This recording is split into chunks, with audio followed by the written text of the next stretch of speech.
మనుషులు ఏం చేయాలి ఉంటారు, రేపు పోతారు, వాళ్ళు శాశ్వతం కాదుగా. అట్లా మనకు శాశ్వతం ఏంటంటే దేవుడు. దేవుణ్ణి నమ్ముకున్నట్లయితే ఆ నిత్యరాజ్యం పరలోకం ఉంది కదా, అక్కడికి మనం ఇక్కడ ఎప్పుడు పోతామో తెలియదు. ఇక్కడ పోయినా అక్కడ పరలోకంలో లేవాలి, అక్కడ తెరవబడాలి కాదు. అట్లా నువ్వు ఆయన ఏంటంటే ఆయన లోకరక్షకుడు, నిజదేవుడు, సర్వ లోకాన్ని సృష్టించింది ఆయన. ఆయన మోక్షానికి ఎట్లా అంటే పరలోకం, నరకం అని రెండు ఉంటాయి. పరలోకానికి వెళ్ళాలంటే తన దగ్గరికి పోవాలి. తన దగ్గరికి పోయినట్లయితే ఆయన తీసుకెళ్తాడు అన్నట్టు.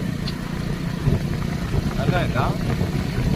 అట్లా మీరు అంగీకరించండి, మీ మనస్ఫూర్తిగా మీరు మనసులో అనుకొని మాట్లాడండి దేవునితో.